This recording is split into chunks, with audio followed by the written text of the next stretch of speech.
Tonight, hear about the potential ban on TikTok, a relocation on NKU's campus, and a rare organ transplant. All this along with entertainment and sports coming up.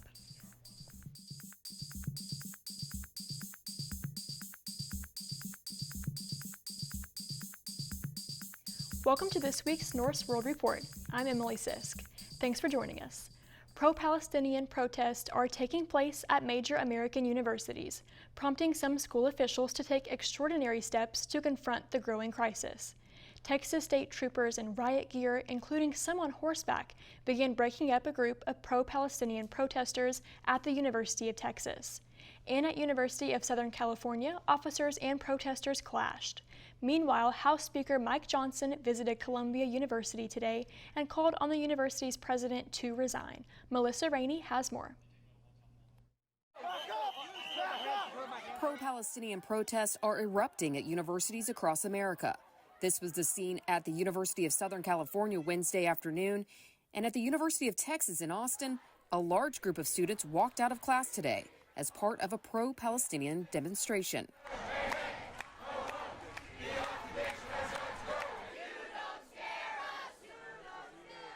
At New York's Columbia University, protests enter a second week as House Speaker Mike Johnson visited the campus. Today, I'm here to proclaim to all those who gnash their teeth and demand to wipe the state of Israel off the map and attack our innocent Jewish students, this simple truth: neither Israel nor these Jewish students on this campus will ever stand alone. Speaker Johnson also called on Columbia University's president to resign amid the unrest. The unrest is leading some students, especially Jewish students, to fear for their safety as the Passover holiday is underway. They haven't been able to step in, and we've been saying, can you walk us home?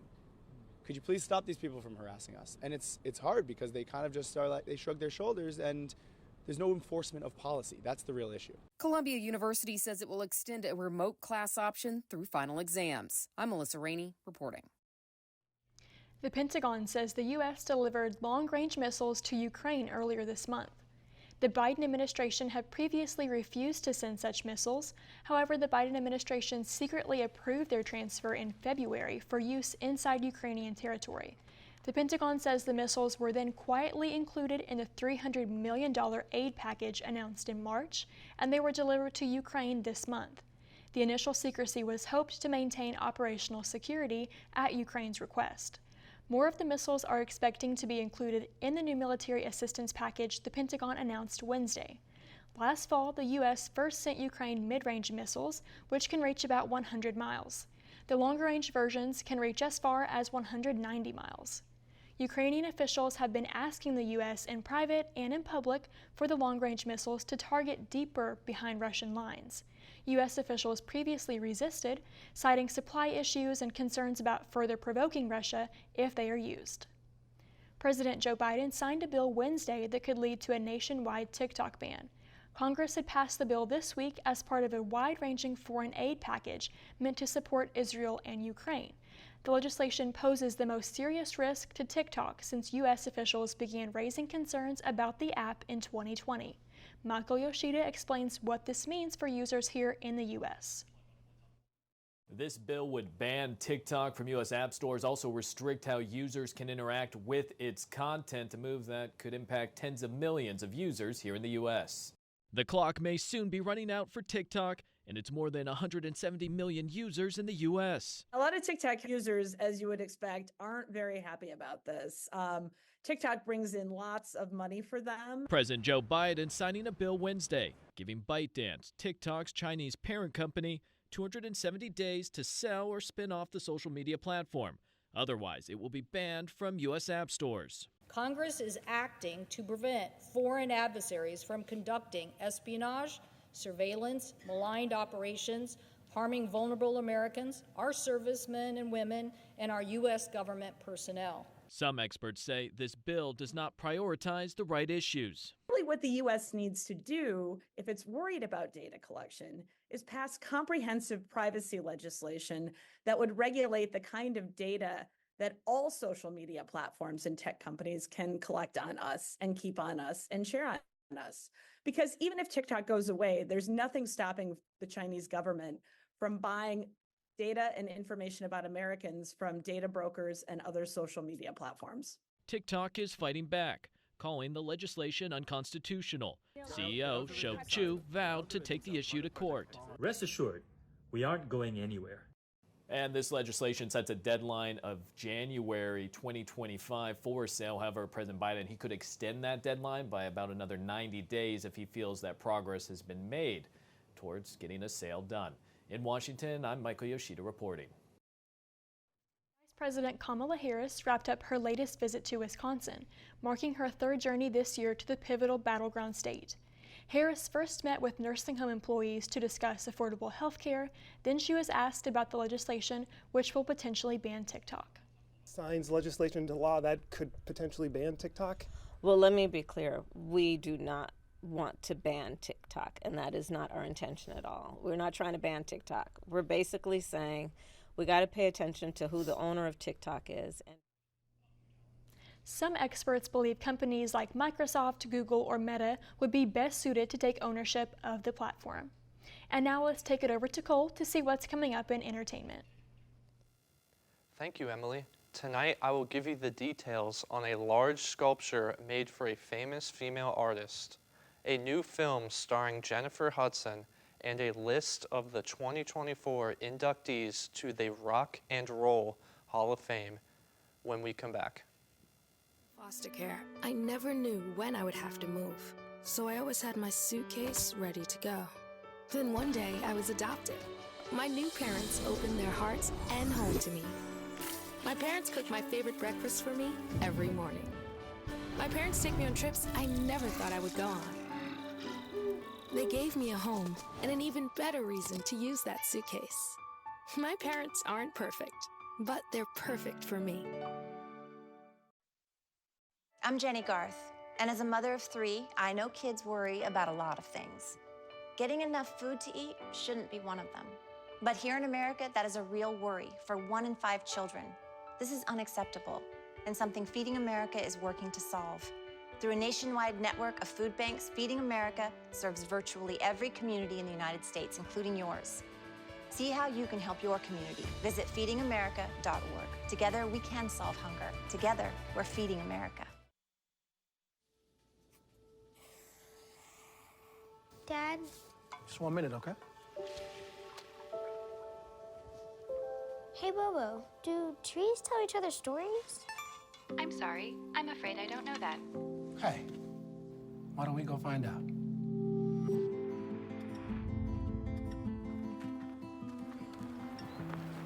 Listen. Do clouds take naps? I couldn't tell you.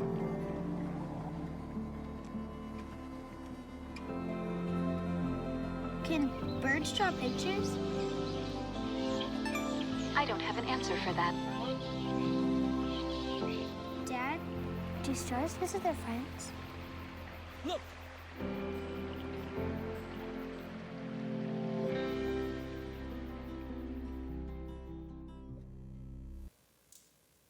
Welcome to this week's Norse Media Entertainment Report. I'm Cole. An interesting piece of art in Rhode Island is finding fame thanks to some locals.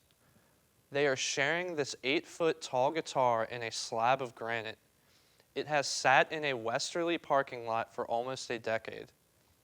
The art piece was supposed to be integrated into the seawall around Taylor Swift's oceanfront home, but the excavation company says that the tribute wasn't finished in time. So now it sits in its parking lot. The company says it will remain there unless Swift decides she wants it. Jennifer Hudson's new movie finds the multi-talented performer partially working behind a mask, Rick Margella reports. Mom, we haven't seen a living thing in 3 years. The world can heal if we give it time. We just gotta keep at it. Jennifer Hudson stars in the post-apocalyptic family drama, Breathe. Air loss depressurizing. time where we're in a world where there's no oxygen, we're forced to live underground. You know, imagine that concept, and then mysterious people come about, and you're trying to figure out who's real, who you can believe, who you can trust. I'm just supposed to believe if you can't replicate the machine, you'll just walk away? How do we know you're not just trying to get up in our space? The family dynamic between Quavinjane, who played my daughter, and then Kamen, who played the husband, and it was a real believable family dynamic, which made it even more believable to fight for in the characters. Think about your daughter and do the right thing. Acting with breathing masks proved to be a challenge and a benefit to the performances. It was probably the most challenging thing, and then add the heat in Philly on top of it. But I would say it made it more authentic to portray for the character, because you were really in dire situations, even portraying it, you know, like with the physicalities of it, with the mask, with the weather. We're in this together, right? We're in this together. In Hollywood, I'm Rick Damigella. The Rock and Roll Hall of Fame announced its 2024 class of inductees. In the performer category, the inductees are Cher, Mary J. Blige, Dave Matthews Band, Ozzy Osbourne, Peter Frampton, Foreigner, Cool, and The Gang, and A Tribe Called Quest. For the Musical Excellence Award, it's Dionne Warwick, Jimmy Buffett, MC5, and Norman Whitfield. To be eligible, an individual artist or band must have released its first commercial recording at least 25 years before the nomination year. The inductees were announced Sunday during the Rock and Roll Hall of Fame Night episode of American Idol. The induction ceremony takes place October 19th in Cleveland, Ohio. That's it for what is happening in entertainment this week. Let's take it back to Emily with the news. Thank you, Cole.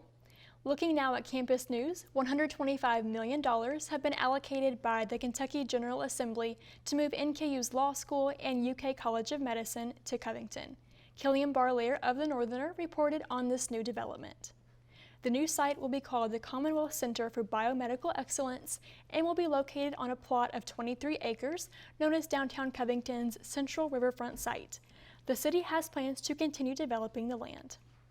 NKU President Katie Short-Thompson said the new law school location will be within a few miles of Greater Cincinnati's 25 largest law firms. 600 students, faculty, and staff are expected at the new site. No word yet on what will become of the current facilities on NKU's campus. Norse Marketplace came to NKU this past Tuesday with 50 tables featuring student small businesses and campus organizations. Braden White of The Northerner tells us more about the event. Business was booming at Loch Norse for the first ever Norse Marketplace, featuring items like specialty clothing lines, crochet blankets, and even Pokemon cards, and the 50 tables featured of over 37 small student businesses. And the best part of all for students selling at Norse Marketplace, they get to keep the profit. The event was organized by the Collegiate Entrepreneurs and the Women in Entrepreneurship organizations.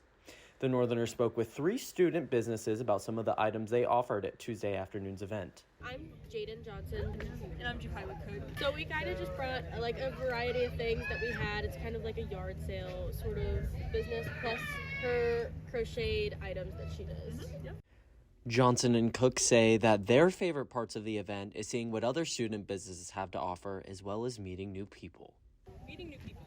Yeah, and seeing what everybody else has here to sell and just bring to the table. Other students, like junior public relations major Garrett Scott, came to the Norse Marketplace to downsize his large collection of Pokemon cards and CDs. I'm selling CDs that I have as a part of my collection, and Pokemon cards that I also have as part of my collection. So that's the main things I have. Some figurines, a few binders for sale. Didn't want to sell online, so this was the next best thing. Business owner and marketing student Miraj Shrista and business assistant and accounting student Muncie Pandy's goal behind their business is helping raise money by selling hand-designed t-shirts for the underprivileged in their home country of Nepal. We are selling this plain white t-shirt with Kathmandu printed on it. We just started this brand, it's called WhatsApp, and every t-shirt purchase in our brand, $1 goes to an underprivileged sports organization in Nepal, which will help them to buy lots of sports materials, and this is an athletic clothing brand. This is our first launch, so we were always thinking about it, but we were not able to do it. But this platform gave us the opportunity to actually make it work, and this was in our head, but not physically, so we are grateful for that. And although some student businesses only lasted just for Norse Marketplace, others plan to take their businesses to new heights in the future. I want to sell again at like the whole fairs and things and like farmers market, all that fun stuff. Today was very good and eventful, and I want to continue to do it. Yeah. Organizers hope that Tuesday's success will allow them to continue the event in future years. An Ohio company is selling something that you never knew you needed till now. Meet Therminator. The company Throw Flame says it's the first flame-throwing robot dog. It posts an ARC flamethrower that delivers on-demand fire anywhere. It can be operated remotely by Wi-Fi or Bluetooth and shoots fire up to 30 feet. Cameras and sensors allow it to move autonomously through its surroundings. It can avoid obstacles and leap in the air. The battery life is up to an hour. Government agencies could use it for wildlife control and prevention. It could also be used for entertainment or something practical like clearing your driveway of snow and ice. Therminator can be yours for a cool $9,420. The federal government does not regulate flamethrowers, but Maryland bans them, and you have to get a permit for them in California. And now we'll hear from Jacob about what's coming up in sports. NKU softball and baseball teams. NKU women's basketball gets a new head coach, and Heisman Trophy winner gets his trophy back. These topics and more coming next on the NKU Sports Break.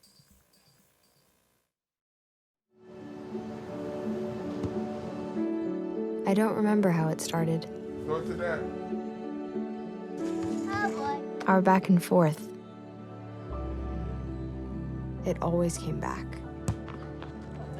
Dad! You probably don't remember what you told me, That was perfect. but I heard every word.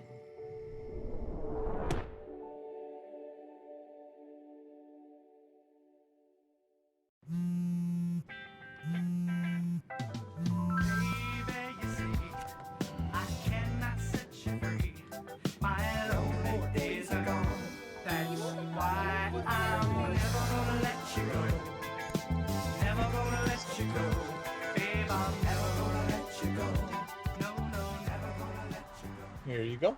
Thank you. Thank you.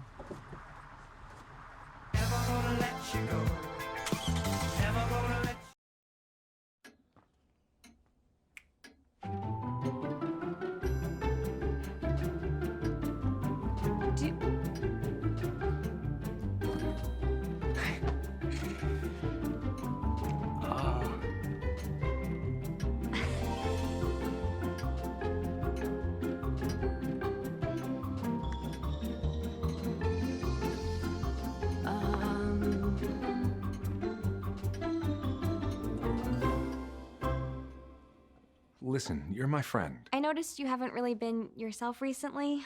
Yeah, I feel like something's up. How are you?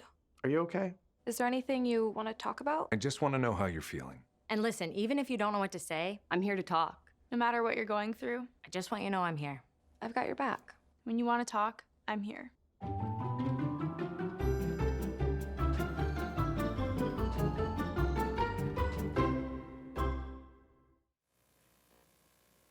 Welcome to the NKU Sports Break. I'm your host, Jacob Staley.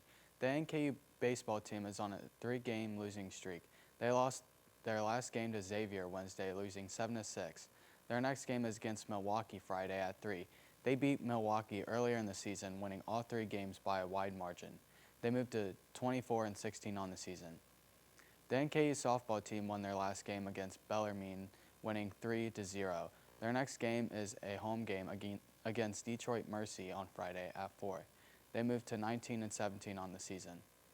Jeff Hans is the next NKU women's basketball head coach. Matt Supinger reported on the story for the Northerner.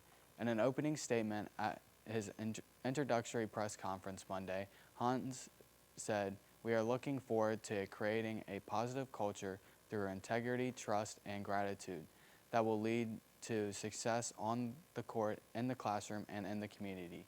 He takes over the program almost 3 weeks after Norris agreed to part ways with Cameron Bowles. Coach Hans comes from a winning program at Thomas More University, where he won 3 national titles and was named Coach of the Year 3 times as well. He spent his time here at NKU as an assistant from 2001 to 2002. Super Bowl champion Reggie Bush is getting his Heisman Trophy back. The star running back for the University of Southern California was stripped of his college football's highest honor in 2010. Bush won the award playing for the Trojans in 2005, but was ruled ineligible after the NCAA investigation. But times have changed. With the new NIL rules, college athletes can now receive compensation for their name, image, and likeness. Not only will Bush get his trophy back, he will be invited to future Heisman Trophy ceremonies. After college, Bush played 11 seasons in the NFL, hoping to lead the New Orleans Saints to win Super Bowl 44. That'll do it for this week's edition of the NKU Sports Break. Now back to Emily with the news. A New Jersey woman's life was saved after she received a first-of-its-kind transplant using a modified pig kidney. Following a successful surgery, she says she's grateful for her second chance at life. Stephanie Stahl has her story. I was pretty much done. At age 54, Lisa Pisano's heart and kidneys were failing. I couldn't go up the stairs, I couldn't drive, I couldn't play with my grandkids. So when this opportunity came to me, I said, I'm taking it. When we admitted her to the hospital, she had 2 cardiac arrests. So that's how close she was to death. Dr. Robert Montgomery heads up the Transplant Institute at NYU Langone Health. With the FDA's permission, he and his team decided the only way to save her life was with a first ever approach, giving her both a mechanical heart pump and a kidney transplant from a pig. About to do something that no one has done. The human immune system rejects organs from animals, so Dr. Montgomery and his team used a pig kidney with 1 gene altered to make it more compatible, and it worked right away. So you release the clamps and Lisa's blood goes into the kidney, and it suddenly turns this beautiful pink color, a healthy organ. This isn't just about keeping somebody alive, it's restoring them to their lives. I feel great today compared to other days. As she recovers from surgery, Pisano dreams of playing with her 2 young grandchildren for the first time in years. This makes the second known pig kidney transplant in the United States. A man in Massachusetts was the first person to receive a kidney transplant from a pig in March. He is said to be doing well. In Florida this week, a licensed alligator trapper removed a wandering gator from the busy street in Jacksonville, and it was caught on video. Take a look. Mike Dragich, aka Blue Collar Brawler, said he was at a hockey game with his family when he got a call from the Jacksonville Sheriff's Office looking for a trapper. Dragich said he was just 5 minutes from the location, so he jumped in the car and headed over, even though he didn't have any equipment with him. He caught the 8-foot gator in true Florida man style with his bare hands and bare feet, making it look easy. Dragich has gained notoriety on social media for past gator removals, including one he wrestled from a Jacksonville school campus. He's used the fame to draw attention to his nonprofit, Project Savior Outdoors, which provides retreats for military veterans to prevent suicide. And with that, thanks for joining us for today's Norris World Report. You can find us on X, formerly known as Twitter, at Northern Media and at NKU World Report. Thanks for tuning in and stay classy, NKU.